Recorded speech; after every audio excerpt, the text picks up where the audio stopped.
Puis, de retour, je me suis posé la question, vu qu'on partage le pupitre, Pasteur Réal et moi, pour que ça fasse un suivi, en tout cas pour ma part avec vous, là, quand j'enseigne, je vous proposerai un autre livre. Donc, on a fait Jean dernièrement, après ça, on a fait Romains. Vous avez remarqué qu'on a fait ça rapidement, en moins de 2 ans. Hein? Et puis, je vous proposerai un livre assez pratique, Les Actes des Apôtres. Donc, comment l'Évangile est parti de Jérusalem pour atteindre les extrémités du monde. Puis en même temps, de voir l'œuvre de Dieu au milieu de son Église et de voir à quel point le Seigneur agit de manière, c'est sûr, de manière en tant que roi, en tant que maître de la destinée des peuples, mais en même temps de voir comment Dieu peut utiliser des gens qui affirment le conseil de Dieu sous l'inspiration du Saint-Esprit, comme les apôtres, sans nécessairement tout comprendre ce qu'ils sont en train de dire. Ça, c'est vraiment intéressant. Donc, ils vont proclamer la vérité, ils saisissent assez ce qu'ils sont en train de dire pour marcher pleinement dans le conseil, donc ils comprennent très bien ce qu'ils disent, mais souvent, ils n'ont pas vu toute l'ampleur du message. Et si c'est vrai pour les apôtres qui étaient le fondement même de l'Église, comme Paul le rappelle, que le Seigneur Jésus-Christ, en bâtissant son Église, met un fondement qui est celui des apôtres et des prophètes de Christ, ça peut être un puissant encouragement pour nous quand on s'encourage puis on s'édifie en tant que croyants, comptant toujours sur l'action de Dieu au milieu de nous, de Jésus-Christ, que plus souvent qu'autrement, on peut être utilisé plus par Dieu qu'on en est conscient. Puis ça, c'est vraiment très encourageant. Au-delà de notre faiblesse, au-delà de nos ignorances, au-delà de toutes sortes de choses, le Seigneur peut nous utiliser d'une manière incroyable et on va voir la finalité de tout ça dans l'éternité. Peut-être au moment où on meurt, je ne sais pas exactement quand, parce qu'on est tous appelés à rendre compte au Seigneur de ce qu'on aurait fait de bien ou de mal dans ce corps. Quelqu'un dernièrement, justement, me demandait, parce que dans un des derniers messages, j'avais dit que j'étais libre de votre sang, en faisant tout ce qui était dans mon pouvoir de pouvoir annoncer le conseil de Dieu le plus clairement possible. Et puis pas juste envers vous, les gens qui écoutez ici, puis qui avez cru, mais même aussi envers, que ce soit la famille, que ce soit mon quartier, que ce soit même ma province. Puis par la grâce de Dieu, de me retrouver même à la TV, moi qui étais un timide chronique maladif, des opportunités absolument incroyables, mais c'est un peu comme un mandat où est-ce que j'avais vraiment, parce que certains d'entre vous le savez, quand j'étais plus jeune, puis j'étais en plein milieu d'un temps extrêmement ténébreux dans ma vie, là, où est-ce qu'il n'y avait aucune issue, je ne voyais pas le sens de la vie, c'était vraiment, pour 1 million, je n'y retournerais pas. Ça a été vraiment, et je l'avais même dit à voix haute, là, je me rappelle, il y avait un de mes amis qui était avec moi ce fois-là, puis j'avais dit, si jamais il y en a un dans Cartierville qui comprend la raison de cette folie furieuse qu'on appelle la vie, là, puis qui n'a pas pris la peine de le faire savoir aux autres, puis si jamais il y a un enfer puis un ciel, puis que lui, il comprend ce que le fameux Dieu, parce que, tu sais, moi, j'étais d'origine finalement chrétienne aussi, catholique, mais sans vraiment comprendre le message trop, là. Je vais demander une faveur à Saint-Pierre, si je suis en enfer, là, de monter en haut, de trouver le gars, d'y péter la gueule, de redescendre après ça pour le restant de mon éternité en enfer, au moins satisfait d'avoir pété la gueule à ce mot à dit lâche-là, qui a préservé ses fesses plutôt que de nous dire la vérité. Puis j'étais vraiment sérieux, tu sais, j'étais vraiment là, en disant, il doit y avoir quelqu'un qui comprend la stupidité, la folie dans laquelle on est pitché toute la gang, ça n'a pas de bon sens, tu sais. Mon chum, il me trouvait un peu étrange là, quand j'avais dit ça. Là. Mais des années plus tard, sur le bord d'une plage dans le sud de la France, quelqu'un m'annonce l'Évangile, puis par la grâce de Dieu, c'est comme si le voile se déchire, puis l'évidence devient claire. En dehors de Jésus-Christ, mort, ressuscité, en dehors de son œuvre à lui, il n'y a pas de chemin. Il n'y a pas d'issue pour sortir, c'est un circuit fermé. Mais Christ a ouvert une brèche. Et puis par Jésus-Christ, par un don gratuit, aucun mérite. Écoute, c'est comme si je ne comprenais pas que je n'avais pas compris ça. Tu sais, pourtant, je dis, il me semble que...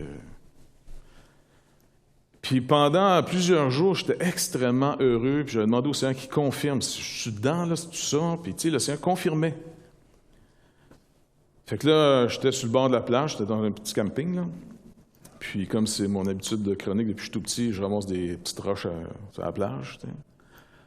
Et puis pendant que je ramassais les cailloux, cette déclaration-là m'est revenue.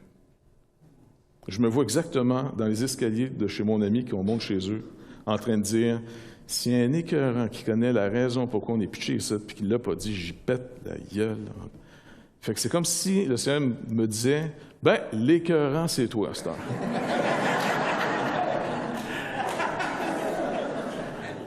Fait que je me suis dit, il faudrait que personne sorte de l'enfer et vienne me péter la gueule un jour. Fait que m'a tout fait. Puis j'ai demandé vraiment la grâce au Seigneur en disant, écoute, viens m'aider. Tu sais que je suis timide au point que ça ne me dérange pas que les autres périssent si je peux sauver ma peau. C'est plate de même. Un timide, il y a plein de manières d'expliquer les timides. Il y a une manière gentille d'en parler, tu sais. Puis, mais il y a une manière franche et directe d'en parler. En tout cas, mon genre de timidité, il est très unique. Mon genre de timidité, c'est que j'aime mieux être aimé que d'aimer. Puis j'aime mieux protéger ma vie que la vôtre. C'est ça ma timidité. Très self-conscious, comme on dit en anglais, de soi-même. Puis c'est très fatigant. C'est vraiment très... Ça frise quasiment le narcissisme un peu. Puis je suis de même depuis que je suis tout petit. Hein. Tu sais, ça part mal dans la vie. Ça.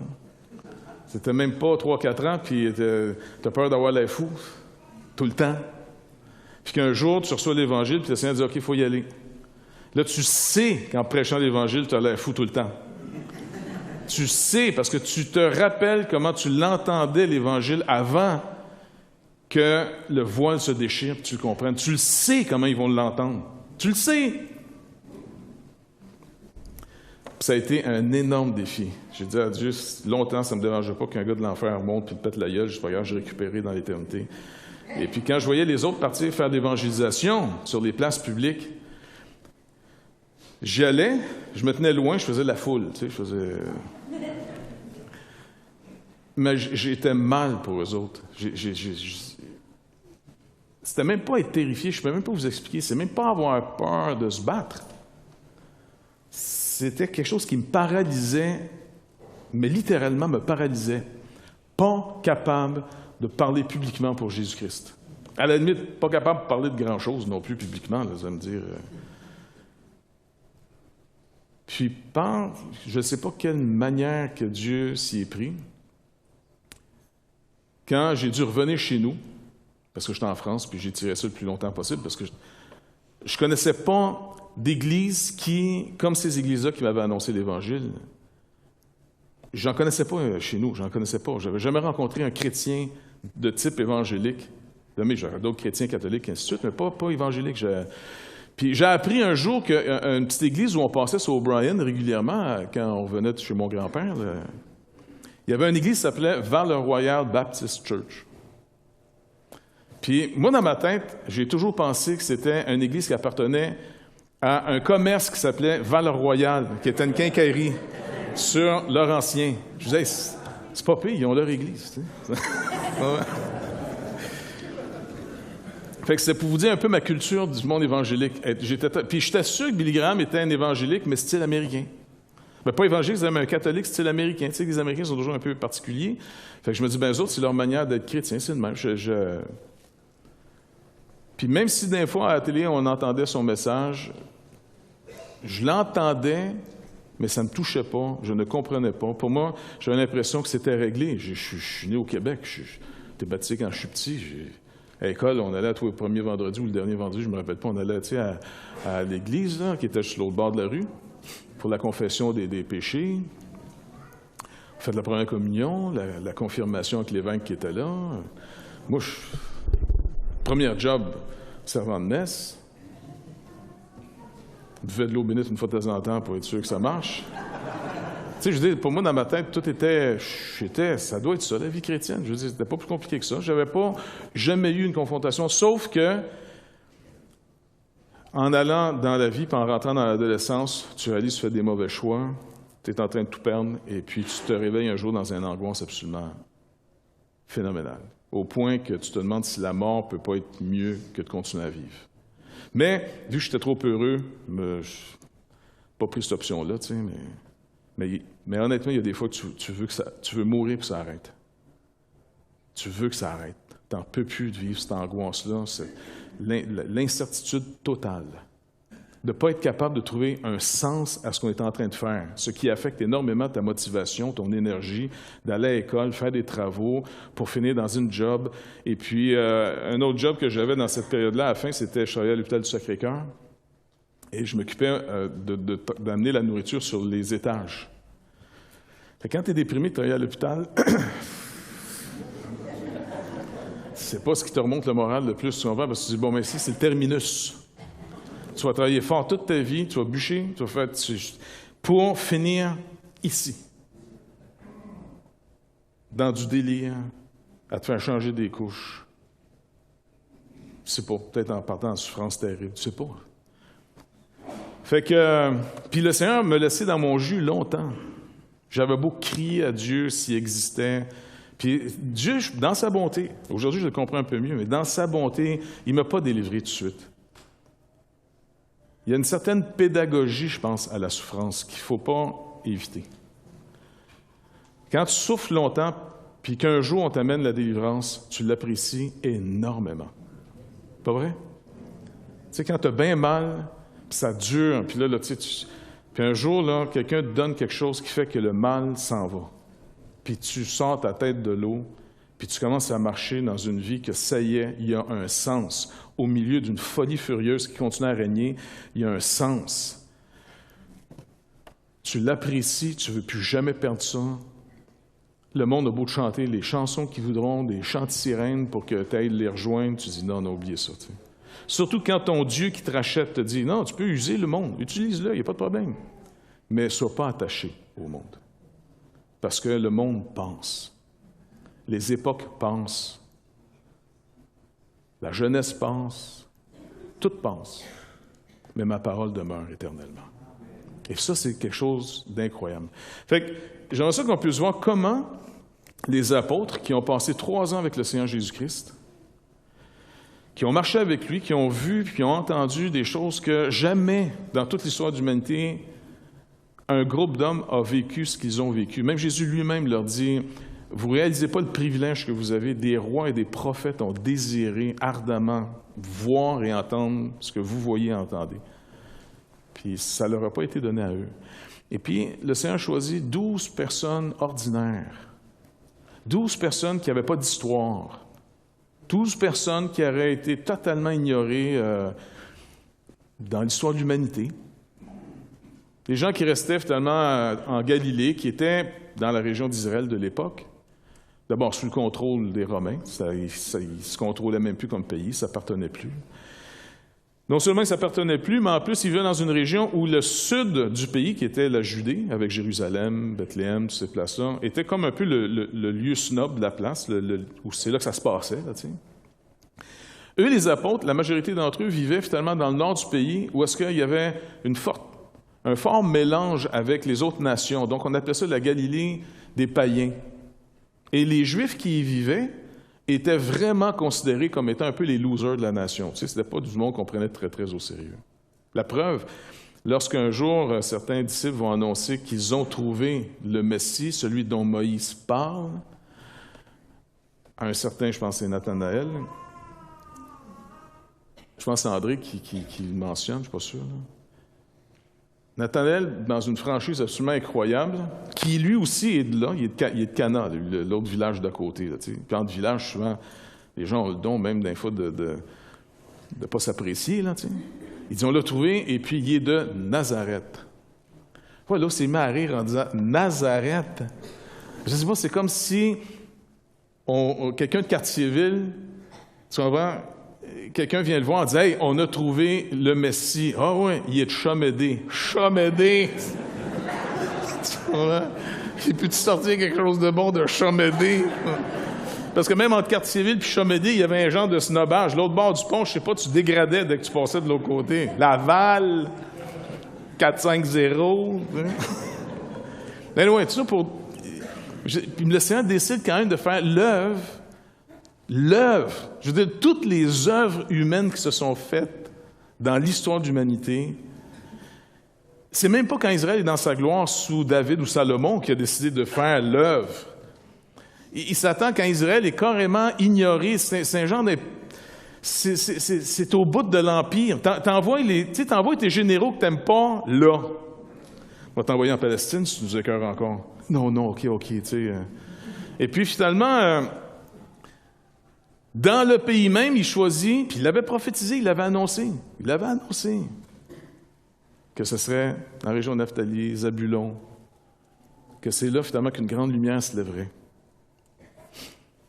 Et le Seigneur décide de faire une œuvre avec des gens qui, au mieux, c'était des paysans, des pêcheurs, tu sais, pêche de poissons. Ça voyageait pas tant que ça, ce monde-là. Tu veux dire, leur vie se passait peut-être 50 km à la ronde sur une vie de temps. C'est là que ça s'est passé toute leur vie, tu sais. Et il décide de faire l'œuvre des œuvres. Puis en plus, il continue à témoigner dans ce pays-là, même si la nation, l'ethnie, a totalement rejeté. Il y a un reste seulement qui a cru. C'est ce petit groupe-là. Là. Un reste cru. Puis vous vous rappelez quand il est rentré pourtant dans la ville, le dimanche avant de se faire crucifier, toute Jérusalem est en fête. C'est le roi. Puis là, c'est la fête. Là. Et il rentre, selon la prophétie, assis sur un âne qui n'avait pas été dompté par aucun homme pour montrer son autorité. Il n'a pas eu besoin de casser l'âne, il n'a pas eu besoin de le dompter, il s'est assis dessus. Un âne est capable de reconnaître l'autorité de Christ. Jérusalem, ça ne ressemble pas à une prophétie d'Ésaïe. L'âne connaît finalement sa crèche, le bœuf. Israël ne connaît rien. Israël ne connaît pas son maître. Israël ne connaît pas... Et là, les autorités d'Israël avaient même averti Jésus de faire taire, parce que même les enfants criaient « Hosanna, Hosanna ». C'est la grosse fête, là, les vêtements dans la rue, les branches de palmier. Je veux dire, c'était la grosse affaire. Et Jésus leur dit « Écoutez, si vous les faites taire, les pierres vont se mettre à crier ». Et c'est quand même intéressant de savoir que Israël vit du tourisme spirituel. Et tous nos guides sont souvent des athées purs et durs. Puis ils nous racontent l'histoire de Jésus de manière incroyable. Les pierres crient l'Évangile et des millions de gens vont visiter ce qu'on appelle les lieux saints en Israël. Et c'est les pierres qui continuent à crier l'Évangile dans ce pays-là où la nation a dit non au Messie. Pas de problème, les pierres vont continuer à crier. Notre Dieu est un Dieu absolument inouï, incroyable.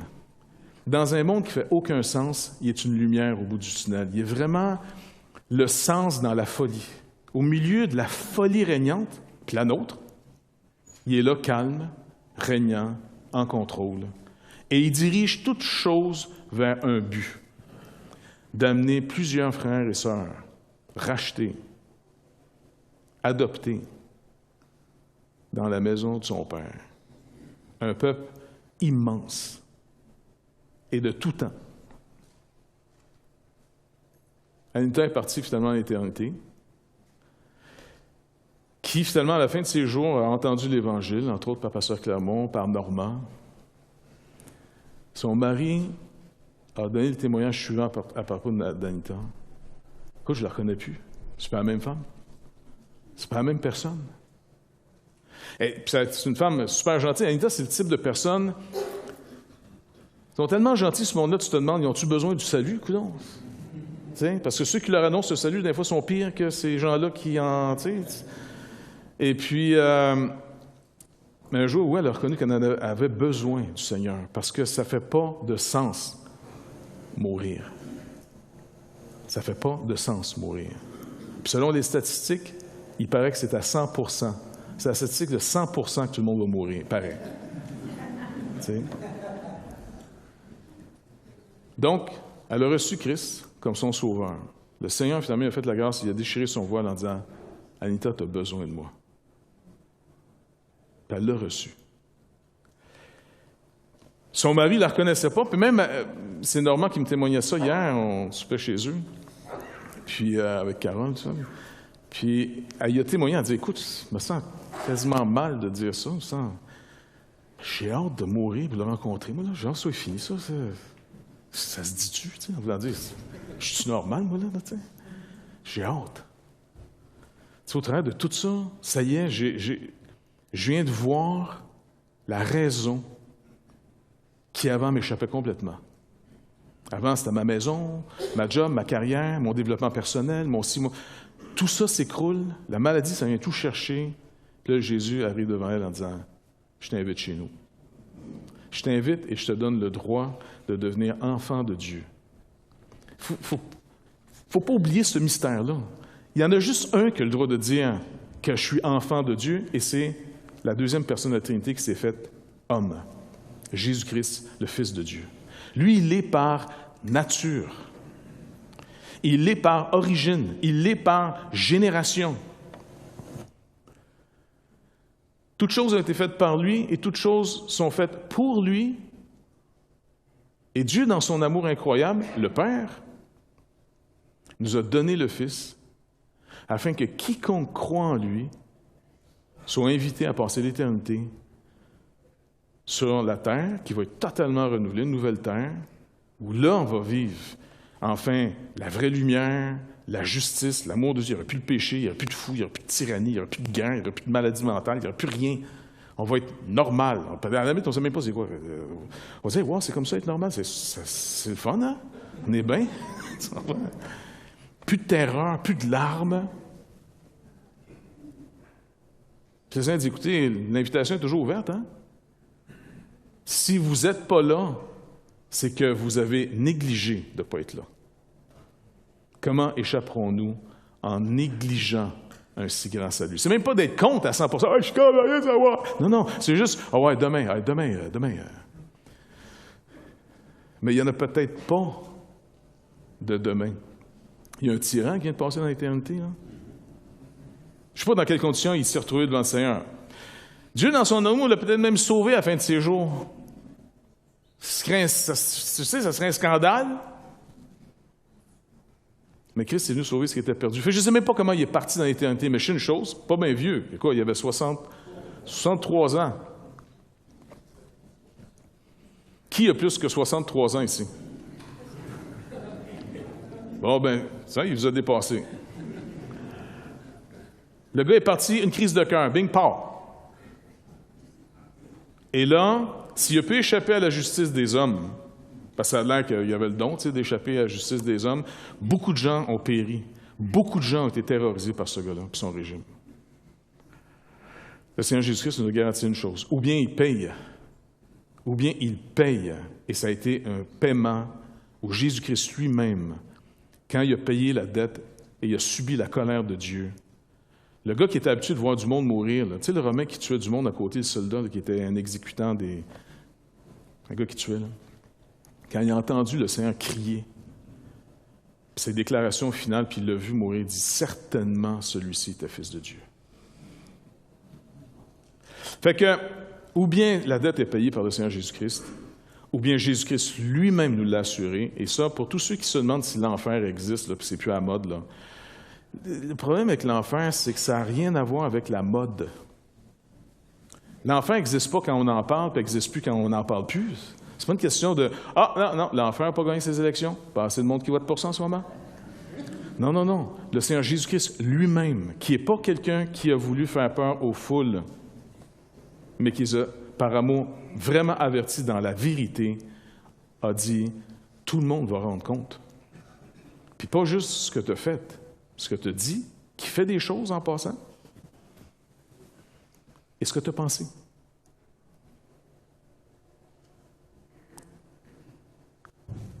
Fait que... Donc, les apôtres ont passé ces 3 ans-là avec lui de voir des résurrections, de voir des guérisons, des délivrances, puis pas juste nous deux, là, parce que les prophètes de l'Ancien Testament, certains en ont fait. Il y a eu des résurrections avec Élie et Élisée. Il y a eu des guérisons, même avec le prophète, par exemple, Ésaïe. Rappelez quand le roi Ézéchias est tombé malade, et puis le Seigneur dit à Ésaïe, le prophète, va dire au roi maintenant qu'il donne ses ordres, il va mourir. C'est une maladie qui mène à la mort, un genre de cancer qu'il avait, qui mourait. Ézéchias s'est mis à pleurer, puis il a dit au Seigneur, puis c'était un bon roi, Ézéchias, un des rares bons rois en Israël. Là. Puis il s'est vraiment mis à pleurer, il était très... Pas parce qu'il avait si peur de la mort, mais parce qu'il n'y avait pas eu de postérité. N'oubliez pas, pour un Juif, spécialement de la lignée de David, la postérité, c'est la promesse. Il n'y avait pas de postérité. Il était pour mourir sans postérité. Et puis, Ésaïe avait donc donné ce conseil, écoute, donne tes ordres, tu vas mourir. Le Seigneur m'a montré que tu vas mourir, c'est comme ça. Il est rendu dans la cour, il s'en allait. Et là, la parole de l'Éternel saisit Ésaïe en disant, non, retourne et dis-lui que je vais lui donner 15 ans. Et il retourne, il dit, OK, le Seigneur me dit qu'il donnait 15 autres années. Puis comme traitement, entre guillemets, il a demandé qu'on amène une masse de figues, qu'on mette ça sur la plaie en question, et il y a eu guérison. Fait qu'il y avait des guérisons aussi sous les prophètes. Mais jamais autant que quand le Seigneur est venu, le Seigneur a ressuscité du monde, il a guéri des lépreux, purifié des lépreux, guéri des... Écoutez, ça, des foules entières. Je veux dire, Israël a été visité comme jamais. Des foules, des milliers de gens ont été touchés, guéris, délivrés de démons. Jamais dans toute l'histoire de l'humanité, ni même dans l'histoire d'Israël, un phénomène comme Jésus-Christ est arrivé. Puis on se demande pourquoi. Pourquoi le Seigneur prend 3 ans pour instruire des gars qui ne comprennent pas? Eux-mêmes le disent, on ne comprenait rien de ce qu'ils nous disaient. Puis à la fin, on n'osait même plus poser des questions de peur qu'ils s'énervent, qu'on ne comprend pas ce qu'il nous dit, tu comprends? Fait qu'ils suivaient, puis tu sais... Puis entre eux, vu qu'ils ne comprenaient pas trop, mais en disant, ça doit être bien. Tu sais, des fois, tu écoutes quelqu'un, tu dis, wow, il est vraiment intelligent. C'est une manière de dire, wow, j'ai vraiment rien compris. Vraiment, ça fait que... Il admirait le Seigneur, puis il savait que c'était vrai ce qu'il disait, mais il n'arrivait pas à assimiler. Comment je vis ça? Où c'est qu'il va en venir? Pourquoi, quand il y a bien du succès, il n'a pas l'air à se réjouir? Tu sais, Jésus s'est jamais excité sur des foules qui venaient le voir, puis tu sais, tous les disciples se réjouissaient. Wow! Hey! Tu sais, ils sont contents, ça marche. Jésus, non, il n'y a rien qui marche. Jésus, ouvre tes yeux.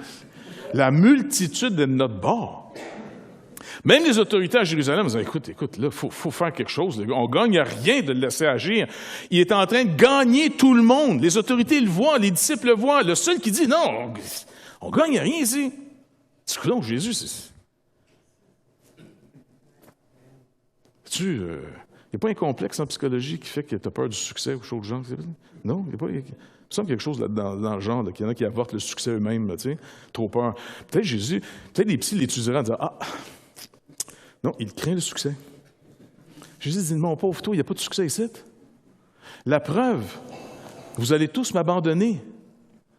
Puis il dit ça à ses disciples, il dit, même les gars, vous les plus convaincus, écoutez, vous allez tous m'abandonner. Ce que je vous fais comme démonstration, c'est de vous prouver qu'il n'y a rien à faire avec la chair. Je dois vous donner une nouvelle sorte de vie. J'améliorerai pas celle-là. Je ne suis pas venu améliorer les systèmes sociaux, ni les systèmes politiques, ni rien. Écoutez, je suis venu faire une démonstration que même si je n'ai en personne, faire tout ce que vous pensez que vous avez besoin, ça ne changerait rien. Mais je vous ai fait une démonstration pour vous dire, le zèle de l'Éternel vous a montré, je réponds d'un coup à toutes vos supplications, vos prières que vous avez faites pendant des millénaires. Délivre-nous du mal, délivre-nous des démons, délivre-nous de la faim, délivre-nous des tyrans, délivre-nous de la maladie, délivre-nous... Quand je le fais, mais vous avez besoin de plus que ça parce que votre mal, il n'est pas en dehors, il est en dedans.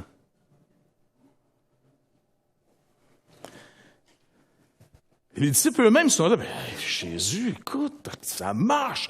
Tout le monde. Puis les autres sont tellement en disant, c'est pas grave, c'est une crise, là, ça va y passer. Là. Mais pendant ce temps-là, nous autres, sommes responsables. Il faut administrer ça, ce succès-là.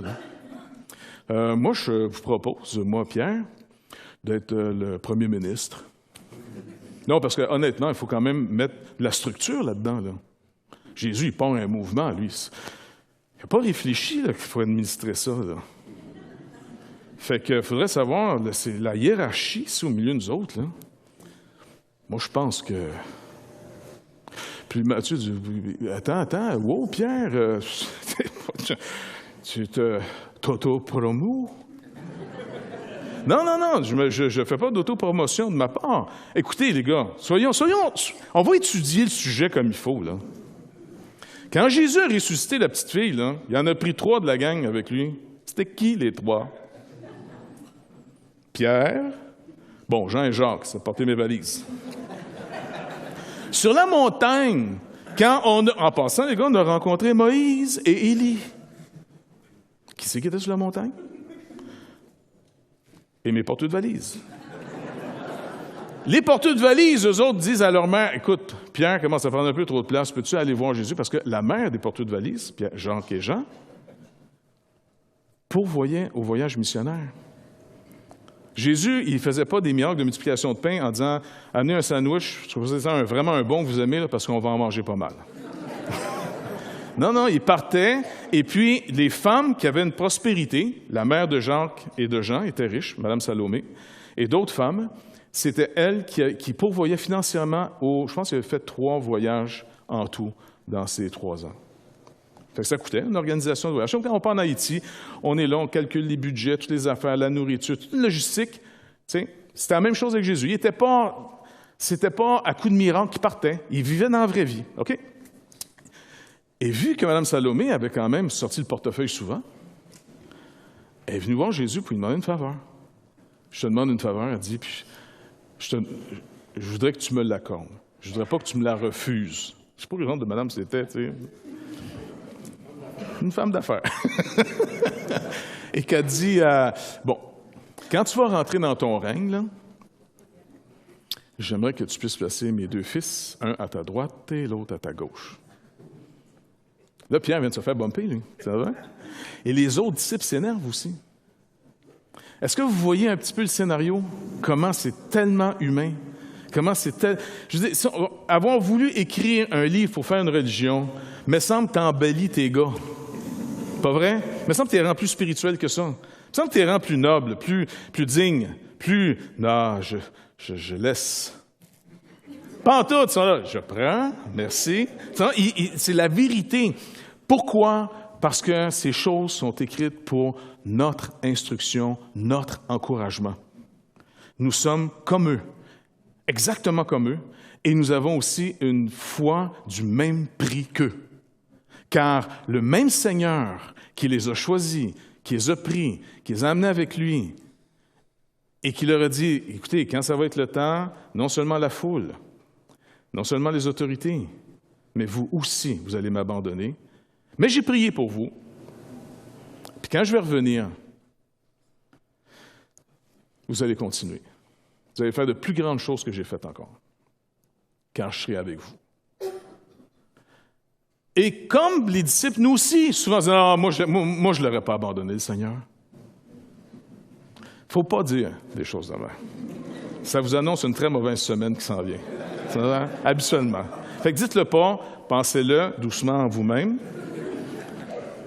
Faites à semblant que c'est... Non, je l'abandonnerai, hein? Même si vous ne croyez pas. Mais dites-le pas. Ne me soumets pas à la tentation. Il est dit dans Notre Père.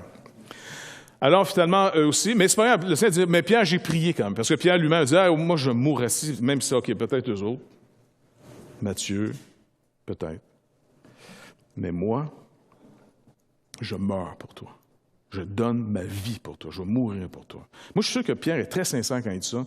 Il dit avec toute la sincérité et l'amour véritable qu'il a pour le Seigneur, mais il ignore, comme nous tous, l'ampleur de son problème.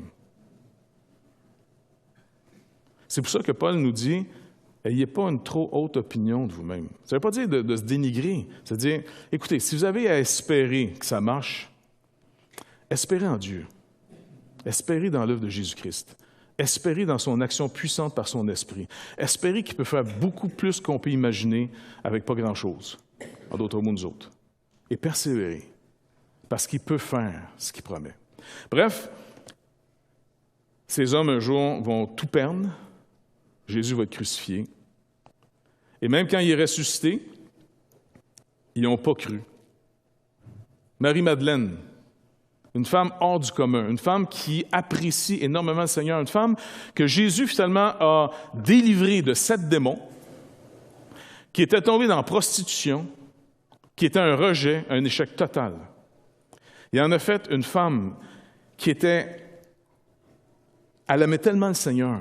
Peut-être pour la première fois de sa vie, Jésus-Christ, l'homme, est en train de restaurer dans cette femme l'image que Dieu aurait voulu que les femmes aient de l'homme, digne de confiance. Il ne prend pas, il donne. Il est fiable. Il est propre, pur. Elle a un amour pour cet homme absolument incroyable. Et en plus, elle l'écoute. Vous allez me dire, oui, ils l'écoutent tous. Non. Elle entend ce qu'il est en train de dire. Mais même elle qui entend, qui fait extrêmement attention à tout ce qu'il dit, qui est vraiment une femme d'un courage absolument exceptionnel, qui a une reconnaissance pour le Seigneur, à cause de sa condition. N'oubliez pas, vous ne pouvez pas dissocier votre appréciation, votre amour pour Dieu de ce qu'il vous fait. Simon, rappelez l'histoire de Simon le pharisien? Simon, cette femme, depuis que je suis rentré ici, elle pleure à mes pieds. Elle lave mes pieds avec ses larmes. Tu veux savoir pourquoi en même temps? C'est qu'elle a été pardonnée de beaucoup. Tu veux savoir pourquoi, toi, Simon, tu ne m'as même pas donné la peine de me donner un seau d'eau que je me lave les mains? C'est que toi, tu te penses juste et tu te penses pas pardonné de grand-chose.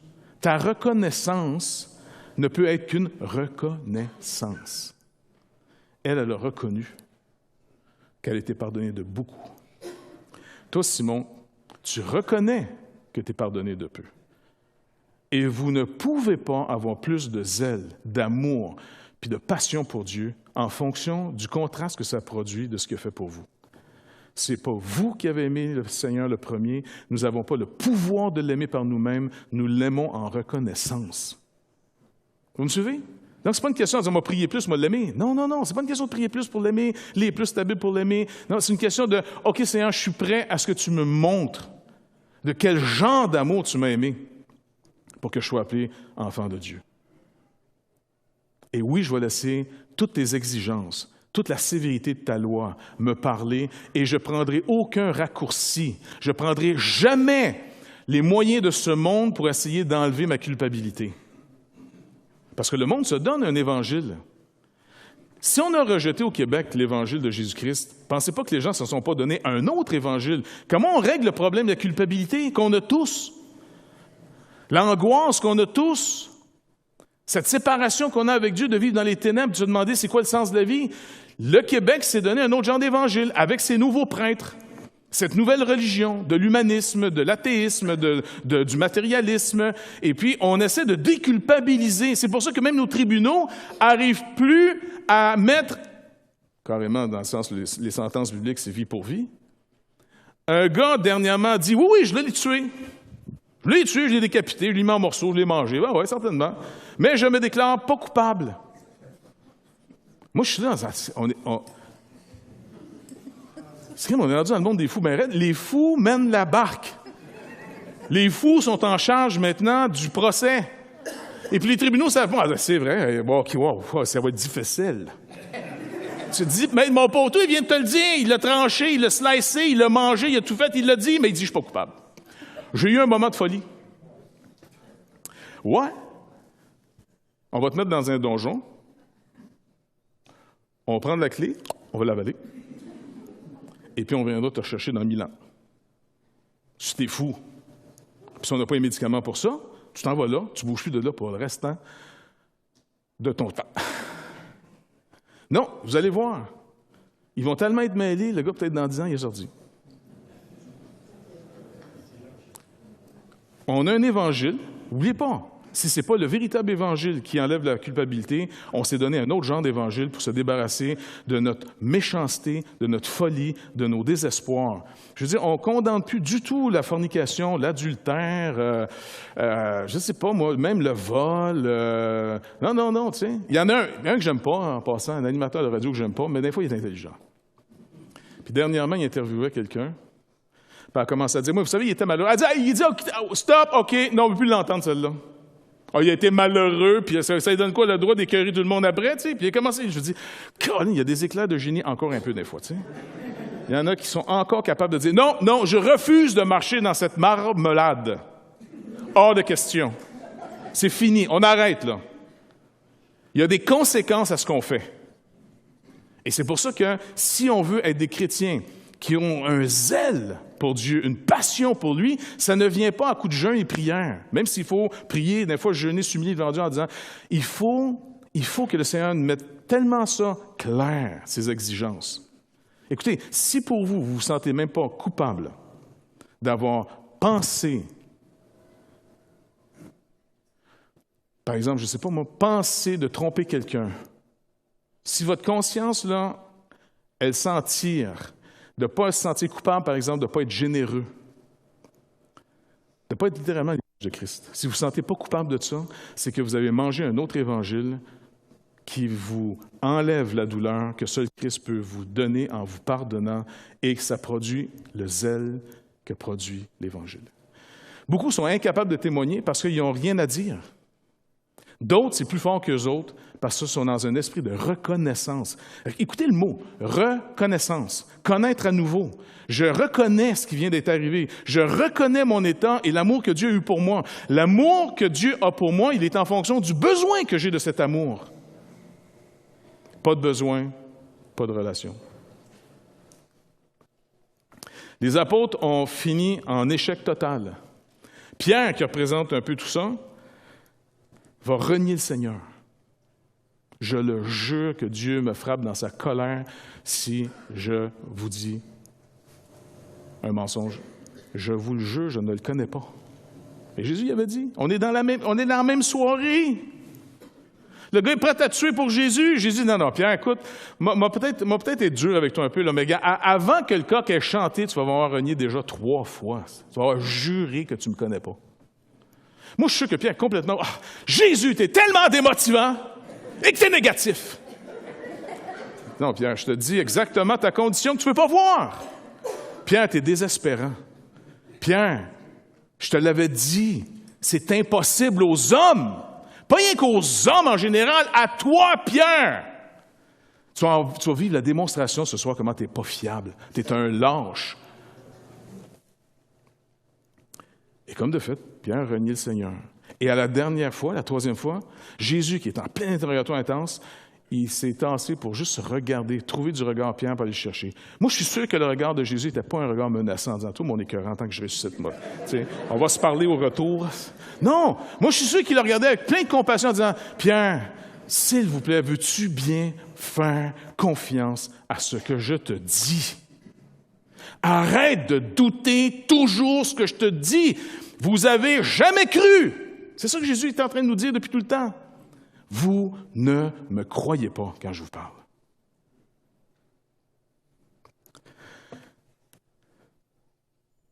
Et il y a eu la résurrection. Et Pierre a été restauré. M'aimes-tu, Pierre? C'est sûr, c'est... Paie mes brebis. Tu sais ce qu'ils vont vivre, Pierre. Tu sais ce que tu as vécu. Tu vois comment je te restaure. Occupe-toi d'eux après. Occupe-toi de tes frères. Et vous allez partir de Jérusalem et vous allez aller jusqu'aux extrémités de la terre. Allez leur annoncer de quel genre d'amour Dieu a aimé le monde en donnant son Fils unique, afin que quiconque croit ne périsse point, mais au contraire reçoive la vie éternelle. Adopté, vivant dans la maison de Dieu, à quelque chose qu'on ne peut même pas imaginer encore. Ça va être le livre des Actes. C'est rien que l'introduction de l'introduction. On remet ça au Seigneur? Seigneur, tu es au milieu de nous. Tu l'as dit, puis on ne veut pas douter ta parole. On ne veut même pas se fier à ce qu'on sent que tu es au milieu de nous, à ce qu'on comprend que tu es au milieu de nous. Tu es au milieu de nous parce qu'on croit, parce que tu l'as dit. Je serai avec vous tous les jours, jusqu'à la fin du monde. Seigneur, on a pris ensemble le pain et le vin. Et comme ce pain, on l'a mangé et cette coupe, on l'a bu, et que ça va faire partie de nous, on veut aussi que cette parole qui est la tienne soit notre pain quotidien. et que ton pardon, Seigneur Dieu, qui vient de ton sacrifice par ton sang, soit vraiment notre sécurité. Car si on marche dans la lumière, comme toi-même tu es dans cette lumière, le sang de Christ nous purifie de tout péché. Seigneur, tu n'es pas venu nous condamner, tu es venu à ce que tous ceux qui croient en toi soient sauvés par toi, pardonnés, restaurés et même adoptés dans la maison de Dieu pour toujours. Seigneur, que personne ne se prive de ta bonté et de ta grâce, mais que tous viennent avec des mains vides pour recevoir, non pour donner, mais pour recevoir le pardon des péchés, Seigneur Dieu, de toutes nos fautes, afin qu'on puisse trouver une paix, non pas dans l'explication de nos fautes, mais Seigneur Jésus, dans entendre « Je te pardonne ». Mon corps a été brisé pour toi, mon sang a coulé pour toi, pour ton rachat, ton pardon. Alors, Seigneur Dieu, on veut recevoir ce pardon, croire dans ce pardon, croire que vraiment tu es pour nous. Par Jésus-Christ, Dieu, tu nous es devenu à nouveau favorable. Et tu as juré dans cette nouvelle alliance de plus jamais te mettre en colère contre nous. Alors, on veut le croire et apprendre à vivre selon cette nouvelle sorte de justice qui est la tienne et non la nôtre, afin d'apprendre à s'aimer les uns les autres comme tu nous as aimés, de se recevoir les uns les autres comme tu nous as reçus, de se pardonner les uns les autres comme tu nous as pardonnés. Et puis, Seigneur Dieu, d'avoir ce témoignage, que les gens du dehors puissent dire, vraiment, ces gens sont des disciples de Jésus-Christ. On le voit à l'amour qu'ils ont les uns pour les autres. Seigneur, on te demande d'ouvrir notre intelligence afin que les Écritures puissent établir ton témoignage, ta vérité dans nos têtes, déloger les mensonges qui sont là comme des vérités et qui sont à l'origine de comportements aujourd'hui, de crainte ou de faux espoirs. S'il vous plaît, sanctifie-nous par ta parole. Et Saint-Esprit de Dieu, qu'on puisse vraiment recevoir cette lumière et voir dans ta lumière la lumière. Fait que merci d'avance dans le précieux nom de Jésus. Amen.